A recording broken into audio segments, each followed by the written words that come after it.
Alors bonjour et bienvenue à cette pensée du jour pour ce mardi 29 septembre. Je me trouve actuellement dans une des salles en contact de notre nouvel édifice, de notre nouvelle église au 10-15 rue des Gadelles. C'est une des salles donc qui servira de lieu de rencontre, d'échange, de partage, de prière, d'édification de nos jeunes dans les prochaines années, de nos jeunes et de jeunes et moins jeunes se réjouiront ensemble comme on chantait, hein, c'est ça. Alors voilà, ça fait que ça vous permet de faire graduellement le tour de l'édifice aussi et de découvrir les différents recoins qu'on peut avoir dans cet édifice qu'on va pouvoir utiliser prochainement pour se rencontrer, pour s'édifier les uns les autres et se faire du bien. Ma pensée du jour aujourd'hui est tirée du passage que nous lisons aujourd'hui dans notre programme de lecture biblique, dans Tite, chapitre 2, et à partir du verset 2. Il s'agit en fait d'une réflexion sur la vie d'un chrétien. Les versets 12 et 13 ont attiré particulièrement mon attention. Et c'est tellement riche, c'est tellement profond, il y a tellement de bons stocks là-dedans que je voulais vraiment partager ça avec vous. D'abord, Paul dit comment c'est important de se laisser éduquer par la grâce de Dieu, verset 11, de se laisser éduquer par la grâce de Dieu.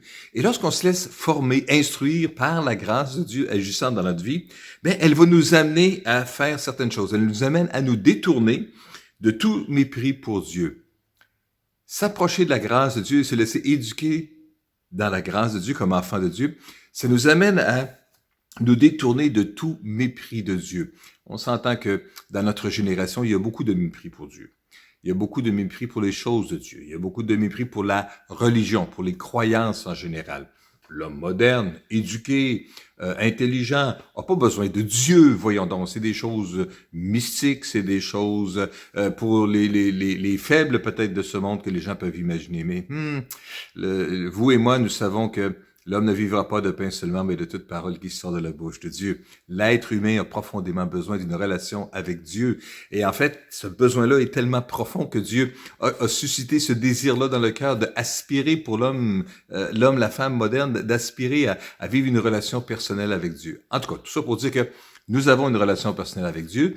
Lorsqu'on se laisse éduquer par la grâce de Dieu, on va chercher à s'éloigner de tout mépris pour Dieu et à rejeter les passions des gens de ce monde, c'est-à-dire à rejeter le style de vie des gens du monde qui cherchent à se promener de une passion à l'autre. Hein? Je suis passionné pour ceci, je suis passionné pour cela. Mais la grâce de Dieu nous amène à autre chose. Elle nous amène ainsi, donc ça dit, nous pourrons mener dans le temps présent une vie équilibrée. Une vie équilibrée. Aujourd'hui, on célèbre plutôt justement la passion. C'est quoi ta passion? C'est quoi qui te pousse? C'est quoi qui te drive? C'est quoi la grande passion de ta vie? Bien, l'apôtre Paul dit que lorsqu'on se laisse éduquer par la grâce de Dieu va nous amener à apprendre à vivre dans le temps présent, malgré le mépris pour Dieu, malgré la recherche des passions, une vie équilibrée. Que Dieu vous donne une vie équilibrée, une vie après juste, pleine de respect pour Dieu, une vie qui est donc pleine de justice, de droiture, hein, de faire ce qui est bien, ce qui est convenable, et qui est en même temps pleine du respect pour Dieu.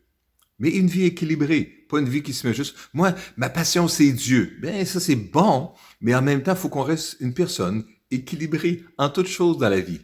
Passionné pour Dieu dans notre cœur, mais capable de parler de d'autres sujets autour de nous aussi. Une vie équilibrée, pleine de justice, pleine de respect pour Dieu. Et Paul dit, on doit être capable de vivre cette sorte de vie chrétienne-là en attendant que se réalise notre bienheureuse espérance, la révélation de la gloire de Jésus-Christ, notre grand Dieu et Sauveur.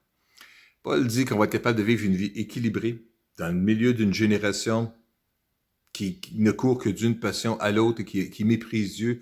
On va être capable de vivre une vie équilibrée dans la mesure où nous attendons, où nous sommes dans l'attente d'un autre moment glorieux quand Jésus-Christ va venir, quand Jésus-Christ va régner sur la terre. Voilà ce qui devrait nous passionner. Rappelez-vous, Jésus vient bientôt. Je vous ai dit tout à l'heure, on a hâte de se réunir, de célébrer Dieu et de louer Dieu ensemble dans cet édifice-là que Dieu nous a donné.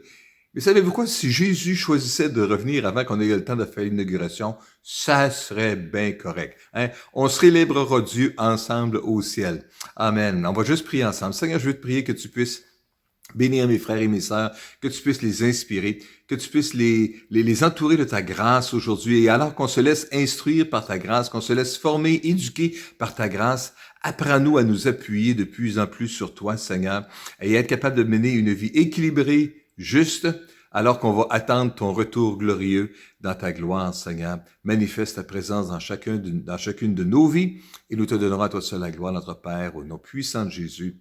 Amen. Et amen. Donc, sur ces paroles pleines d'espérance sur le retour de Jésus un jour, bientôt, très bientôt, nous allons revoir le roi. Que Dieu vous bénisse, passez une bonne journée, soyez bénis et soyez une bénédiction dans votre entourage.